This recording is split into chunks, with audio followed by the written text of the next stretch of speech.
Hi guys, welcome back to my channel, and if you're new here, hi, Wazy Scene. In this video we are going to talk about something very important. However, before we get into that, let's just know that this is my first time doing GELX nails, yay, and I honestly want to show you guys the journey when it comes to GELX. So I'm going to go through the prep process and also the application process of applying the GELX nails in this video. Don't forget to hit that like button and that subscribe buttons and turn on your notification bells for every time that I upload a new video every Wednesday. So let's get the ball rolling. In this video, I'm going to give you all some tips on what not to do when it comes to applying GELX nails. Granted, this is my first time ever doing GELX. I am going to show you guys everything that I did wrong in this video when it comes to the application process. However, your prep remains the same, so that is what I am doing here. I will always stress that your foundation work is very important in creating longevity when it comes to any nail extension or manicure or pedicure that you are doing on your client's nails or on yourself. So going back to basics is very important because you get to understand the parts of the nails, the anatomy. Basically, you get to understand how you should prep the nails correctly. You get to understand what you must do in order to prep the nails correctly, and also how to get a really good application by just understanding the structure of the nails. Being observant is very important to a nail tech because we get to see everything that goes on with a person's natural nails. Now, we may not be medical doctors, but in some cases we can be, in a sense, where the condition of your nails can actually determine the health of the individuals themselves. So it's very important for us to educate ourselves on what we should be doing in order to service our clients. Anyways, as you can see here, I am prepping the cuticles. I'm pushing them back and I'm removing all the dead skin cells from around the cuticle area. Dead skin cells grow onto the natural nails from the matrix onto the nail plate. We arrive at all dead skin cells on the nail plate by the process of new growth. New skin cells are grown out from the matrix and it pushes the old skin cells out to be exposed on the nail plate. Hence we call it dead skin cells. When it comes to prepping the natural nails, we have to remove those dead skin cells so that we can have long-lasting nail extensions. The dead skin cells tend to grow around the eponychium, which is the cuticle area, and by the side walls as well. When prepping the nails, you can file around the free edge as well, which is pretty much optional.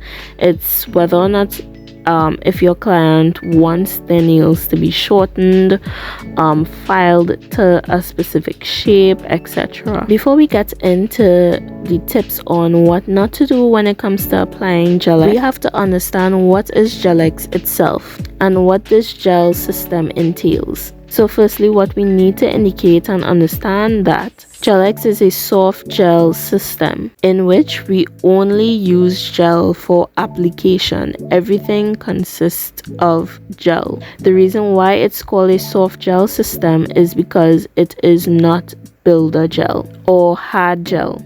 This soft gel system requires us to use a base gel coat for applying and using a gel cover tip for the nail extension itself.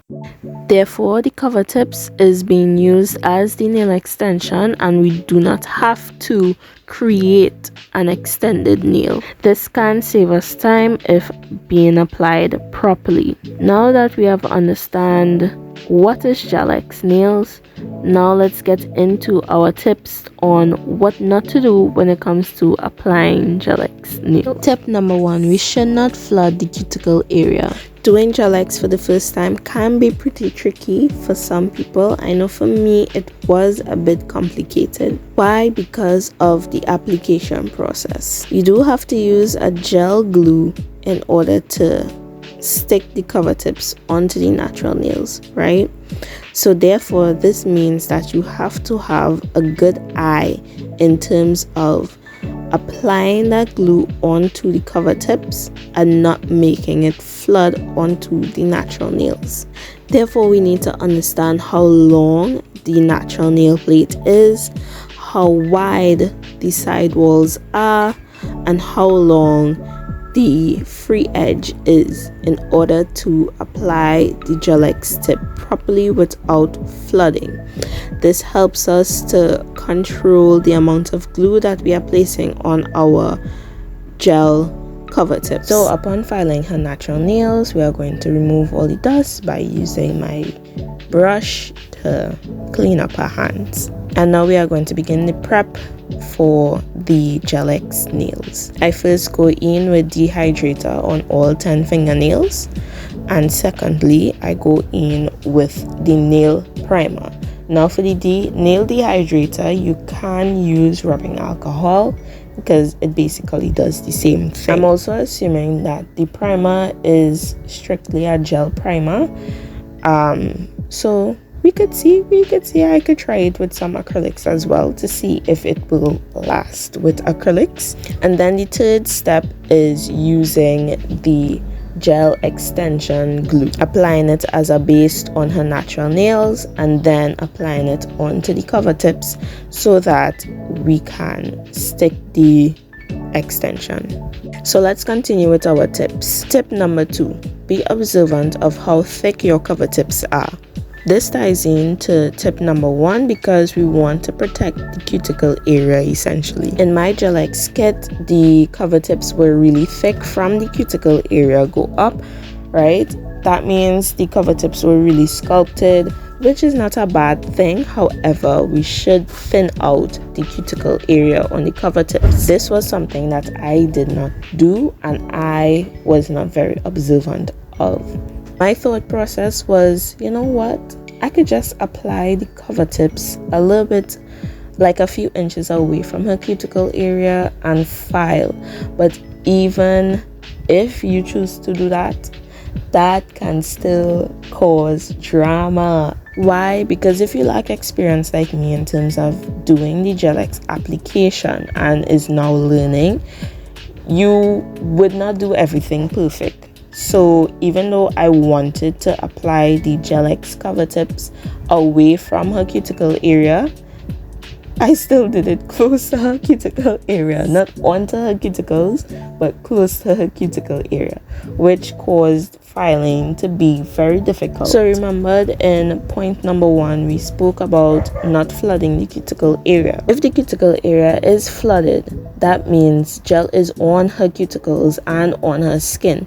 This will cause pain to your client because you have to remove that gel off of your client's skin by filing. The same goes for having a thick cover tip as well. To reduce pain and manipulation to the cuticle area, we just need to edge the cuticles on the cover tips. So filing it down thinner would reduce the amount of filing we'll have to do around the cuticle area, which will ensure that our client does not get cut and has an enjoyable appointment. As you can see here, I'm showing you guys all the imperfections where upon the free edge the glue is flooded out, and that is what I meant by point number 1, where we should understand the structure of the client's natural nails in order to know how much glue we should place on the nails. Tip number 3, we must use a proper GELX lamp. Using a personal GELX lamp is only beneficial if you are doing it yourself. However, I tried it on my client's nails